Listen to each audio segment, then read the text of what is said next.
भावे माया मोह में भावे आत्म राम। क्या कहते हैं कबीर भी?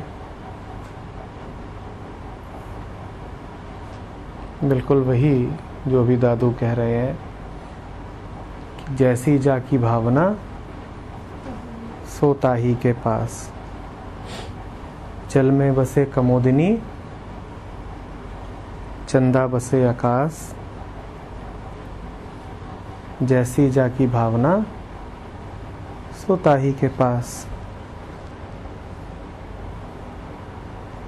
तुम जीवन में कहाँ हो, कैसे लोगों से घिरे हुए हो, कौन तुम्हें मिला है, किसके पास हो? जैसी जाकी भावना सो ताही के पास।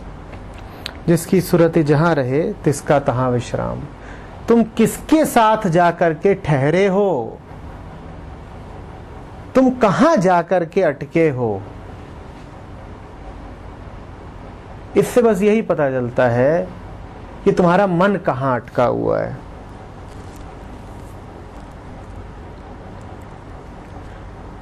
क्या तुम्हें भाता है, इससे बस यही पता चलता है कि तुम्हारे मन का क्या ढर रहा है।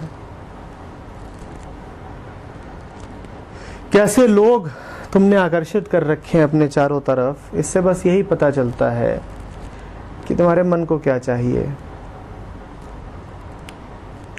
जीवन में तुम्हारी स्थिति क्या है, क्या भोग रहे हो, इससे बस यही पता चलता है कि तुम्हारी वृत्तियां और धारणाएं कैसी हैं।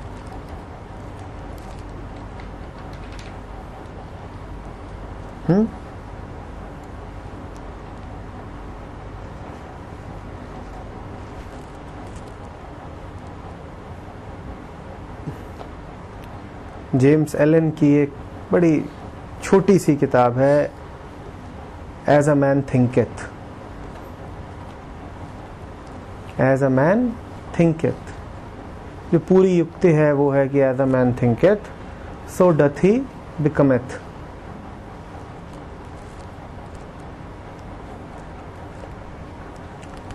कोई कभी ये ना कहे कि जीवन में कुछ भी मुझे संयोगवश मिल गया। जीवन में तुम्हें जो कुछ भी मिला है वो कहीं गहरे में तुम्हारी इच्छा रही है। आज जीवन में अगर कटुता और जहर ही पाते हो तो यही तुमने जीवन से मांगा था। हो सकता है अनजाने में मांगा हो सकता है समझे ना हो इसलिए मांग लिया। पर जीवन में अगर विषाद पाते हो तो दोष किसी को देना नहीं। जैसी जाकी भावना सो ताही के पास। तुम्हें अगर विषय और विषाद मिले हैं तो ये क्या है? ये तुम्हारी अपनी विषमताएं हैं। तुम्हारी अपनी विषमताएं हैं। अस्तित्व नहीं तुमसे बदला लेने को उतारू है। अस्तित्व की नहीं तुमसे कोई शत्रुता है।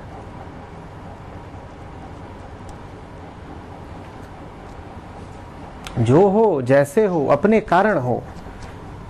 इसी बात को यूं भी कह सकते हो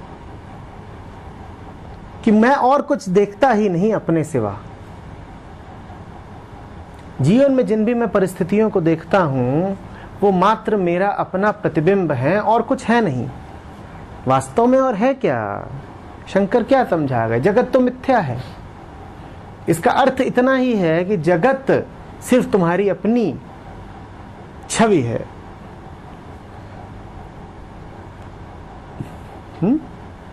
तुम जो हो वही तुम्हें मिलता है। तुम जो हो वही तुम्हें दिखाई देता है। हमने कहा है ना कई बार कि हम सब अपने अपने स्वरचित ब्रह्मांड में रहते हैं। कोई एक दुनिया नहीं है जिसमें हम रहते हैं। स्वरचित ब्रह्मांड, अपनी अपनी दुनिया।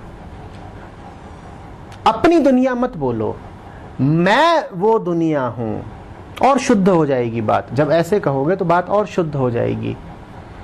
तुम जिसे अपना मैं कहते हो वही वो दुनिया है।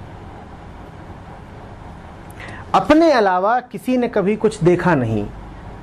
तुम जिधर भी नजरें फैलाते हो अपना ही तो विस्तार पाते हो, अपनी वृत्तियों का, अपनी मान्यताओं का। इसके अलावा तुम देखते क्या हो? भ्रम है तुम्हें कि तुम दीवारें देख रहे हो या सड़क देख रहे हो या पेड़ या पहाड़ देख रहे हो या व्यक्तियों को और वस्तुओं को देख रहे हो ना। तुम जिधर आंख उठाते हो मात्र अपना फैलाव पाते हो।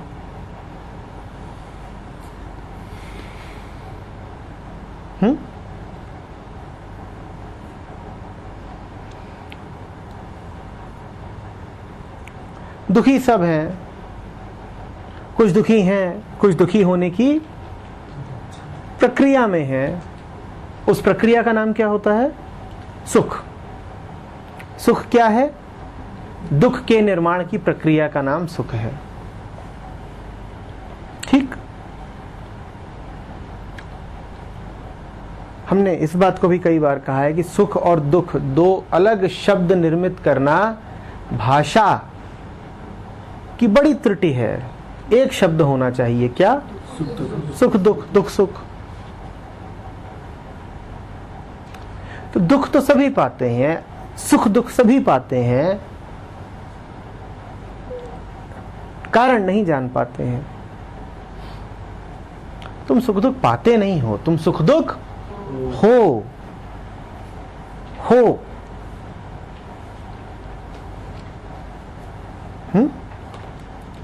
जिसकी सूरत जहां रहे तिसका तहां विश्राम, भावे माया मोह में भावे आत्म राम।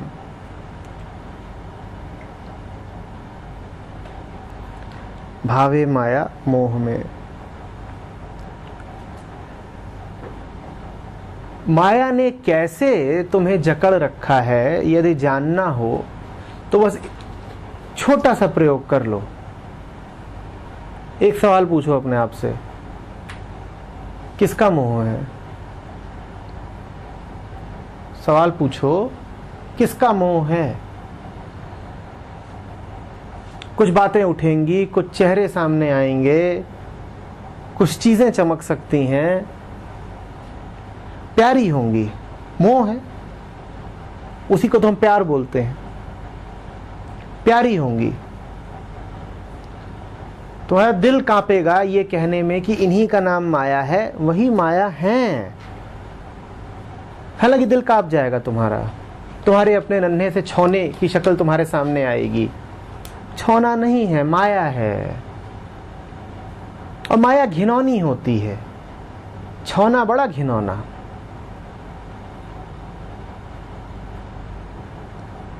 लिंग भेद नहीं कर रहा, छौनी बड़ी घिनौनी।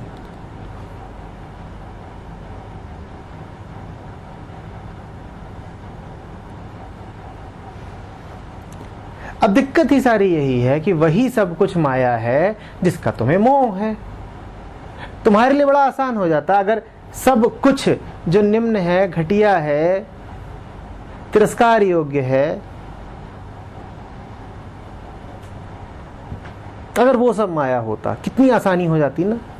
बड़ी सुविधा। हम कहते चलो चलो चलो कूड़ा साफ करते हैं, हटाओ हटाओ हटाओ। हम सब माया से मुक्त हो जाते एक झटके में। सब गंदी गंदी चीजों का तो नाम माया है। पर समस्या बड़ी टेढ़ी। गंदी गंदी नहीं, जिन्हें तुम अपनी जिंदगी की सबसे अच्छी अच्छी चीजें कहते हो उनका नाम माया है। तुम्हारे प्यारे से प्यारे संबंध का नाम माया है। तुम्हारे मीठे से मीठे सपनों का नाम माया है।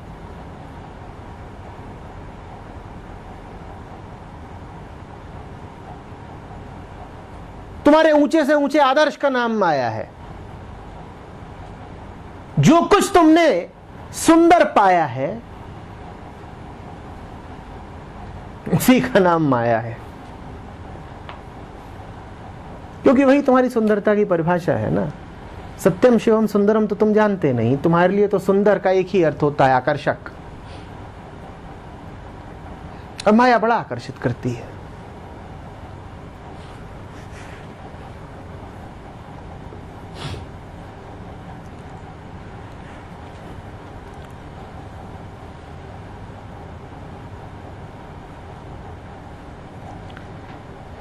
भावे माया मोह में, भावे आत्म राम।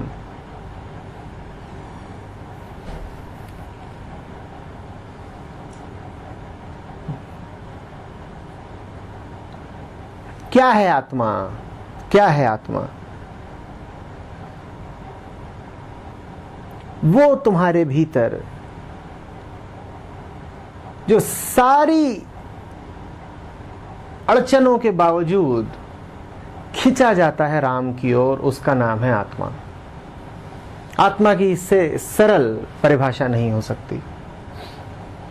और कोई नहीं है ऐसा यहां पे जिसके भीतर वो नहीं है जो आत्मा की ओर खिंचा जाता हो।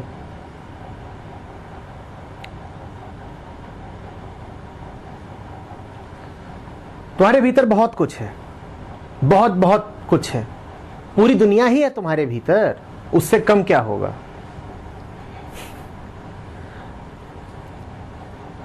और वो सब नश्वर है। जितना कुछ तुम्हारे भीतर है, सब, पूरा ब्रह्मांड तुम्हारे ही भीतर है और कहीं नहीं। वो सब कुछ जो तुम्हारे भीतर है ना, उसमें एक छोटा सा बच्चा भी है।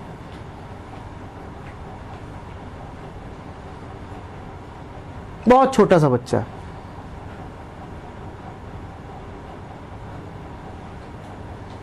और बड़े बड़े लोग हैं, ज्ञानी हैं, पूरी दुनिया है, जैसा अभी कहा। वो सब नाशवान है, मर जाएंगे। ये छोटा सा बच्चा जो है, ये मरता नहीं।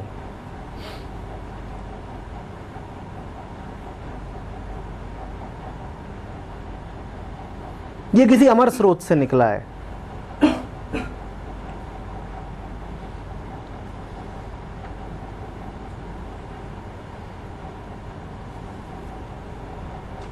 इसको बस वो स्रोत, इसकी मां ही भाती है। भावे आत्म राम, भावे आत्म राम। अकेला है, बिल्कुल अकेला, कोई साथी नहीं इसका, असंग है।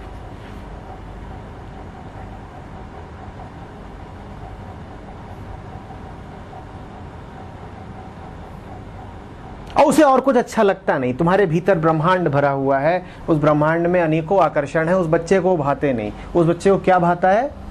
मां। उसी मां का नाम है राम।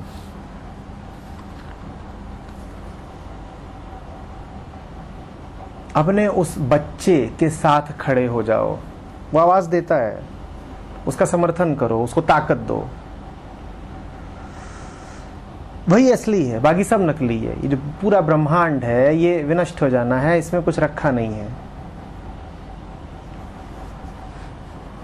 उस बच्चे को गोरख ने कुछ ऐसे कहा है कि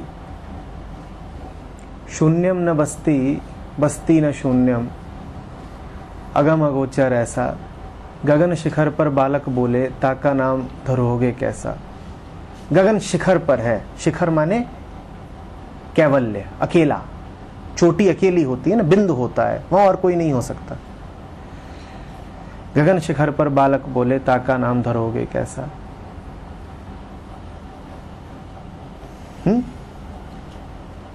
सत्य को एक पहाड़ की चोटी पर जैसे अकेला बच्चा कोई बोल रहा हो, ऐसे चित्रित किया है गोरख ने। समझ रहे हो बात को? दो बातें। पहला, पहाड़ की चोटी है। पहाड़ की चोटी समझते हो? बड़ी ऊंचाई जो आसानी से पाई नहीं जाती। बड़ा अकेलापन, वहां साथी वाथी नहीं होते, वहां कैवल्य होता है, अलोननेस। बड़ी सरलता, बच्चे जैसी निर्मलता। गगन शिखर पर बालक बोले, ऐसा।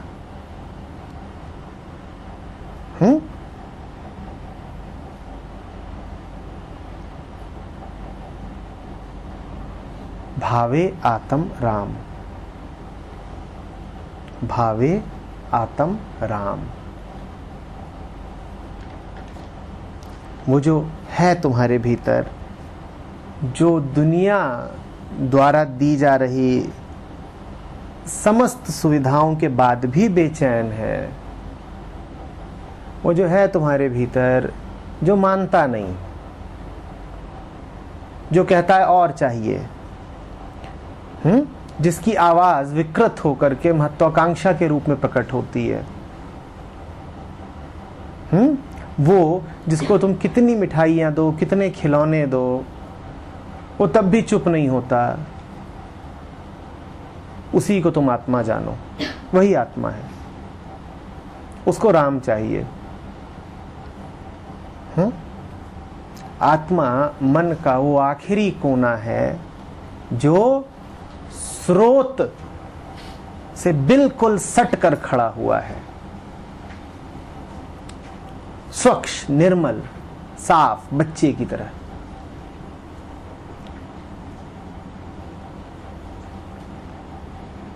आ रही बात समझ में?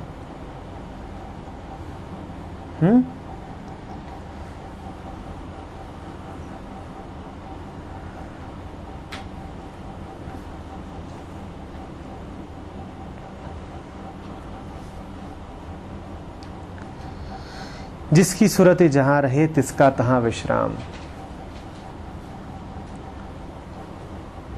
जब भी पाओ कि कीचड़ में विश्राम कर रहे हो, तो पूछना अपने आप से, मेरी सूरत कहां थी? जब भी पाओ कि अपने चारों तरफ कीचड़ ही कीचड़ लपेट लिया है, तो पूछना, किसकी याद में खोया रहता था जो ये कीचड़ अब मुझे झेलना पड़ रहा है? कहां थी मेरी सूरती? किस बात को महत्व दिए बैठा था? सूरती का अर्थ होता है किसको तुमने महत्वपूर्ण माना, किसकी याद है तुम्हारे साथ निरंतर, कहां मन रमा हुआ है, उसको ही सूरती कहते हैं। समझ रहे हो बात को? कौन है जिससे मन लगा है? पूछना, किससे मन लग गया था? जीवन को जब पाओ, आंख खोलोगे तो यही पाओगे कि विषाद में, दुख में, दुविधा में, तनाव में, कीचड़ में लिपटा हुआ है। पूछना, किससे नेह लगा रखा है? मन को सबसे ज्यादा क्या पसंद है? और तुम पाओगे कोई छिछोरी सी चीज होगी, बहुत छिछोरी, इज्जत, मेरी इज्जत कम ना हो जाए, सुरक्षा, मुझे थोड़ी सुरक्षा मिली रहे।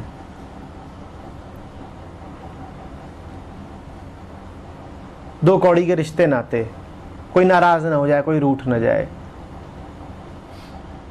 देह की खुजली, कोई आदमी औरत मिल जाए, वासना मिटाने का जुगाड़ हो जाए, कुछ ऐसी ही चीजों से मन लगा हुआ था तुम्हारा।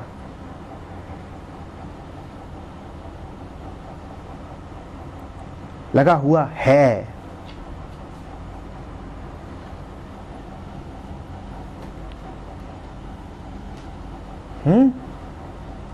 जिसकी सूरत जहां रहे तिसका तहां विश्राम। भावे माया मोह में, भावे आत्म राम। जहां मोह, वहीं समझ लेना माया है, और जहां उस बच्चे की पुकार, वहीं जान लेना राम है। और बच्चा बच्चे ही जैसा है, उसको बड़ों वाली चीजें नहीं चाहिए। बड़ों को क्या चाहिए? बड़ों को बड़ों वाली चीजें चाहिए। बड़ों को क्या क्या चाहिए होता है? गाड़ी, पैसा, बंगला, बीवी, प्रतिष्ठा। हाँ, इसके अलावा कुछ चाहिए भी नहीं होता है। जिसको तुम बोलते हो कि आदमी की जिंदगी के पुरुषार्थ, वो होते ही क्या हैं? क्या होते हैं? धर्म, अर्थ, काम और मोक्ष। इसके अलावा आदमी को और चाहिए क्या होता है? बड़ों को इसके अलावा कोई ख्वाहिश ही नहीं होती। बड़ों को इन चार के अलावा किसी की ख्वाहिश नहीं होती। धर्म, धर्म माने नैतिकता। अर्थ, अर्थ माने पैसा, स्वार्थ। काम, काम माने पत्नी, पत्नी न भी हो तो कोई बात नहीं, बलात्कार।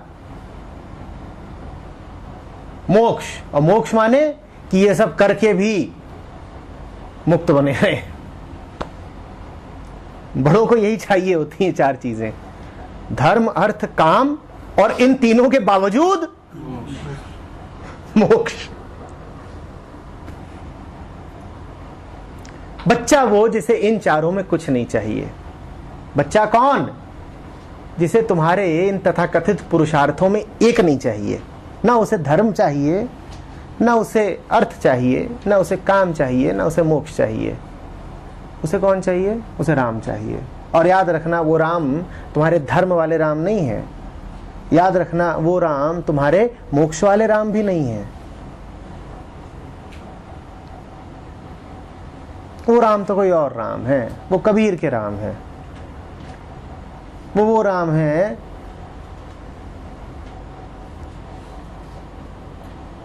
जिनके निर्भय होकर के वो गुण गाते हैं, निर्गुण के गुण गाते हैं। वो राम है। वो तुम्हारे देवालय में बसने वाले राम नहीं है,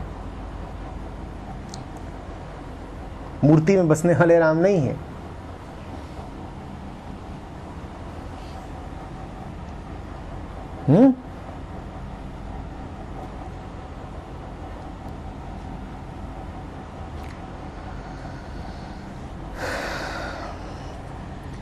भावे आत्म राम।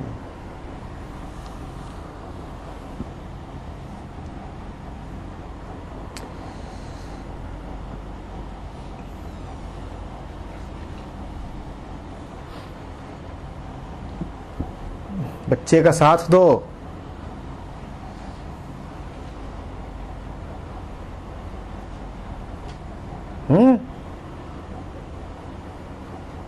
वो बातें अजीब सी करेगा, पर उसका साथ दो। बड़ों वाली बातें नहीं करेगा, वो समझदारी की बातें नहीं करेगा, वो चालाकी की बातें नहीं करेगा। बच्चे की बातें कैसी लगती हैं? बेवकूफ़ी की, बचकानी। वो बच्चा है तो बचकानी बातें ही करेगा। उसका साथ दो, उसकी बेवकूफ़ी में उसका साथ दो। उसकी बेवकूफ़ी के पीछे बहुत बड़ा बोध है। वो बोध तुम्हें नहीं है, तुम बड़े हो। उस बच्चे का साथ दो।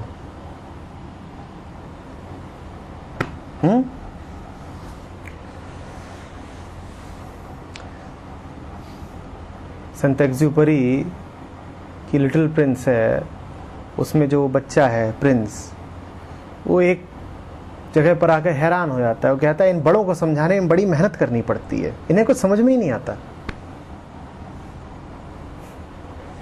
बच्चा कहता है इन बड़ों के साथ हम बच्चों को बड़ी मेहनत करनी पड़ती है, इन्हें कभी कुछ समझ में ही नहीं आता।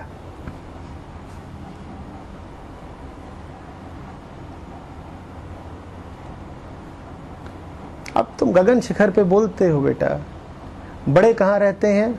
आरामदायक घाटियों में, उन्हें कैसे समझ में आएगा?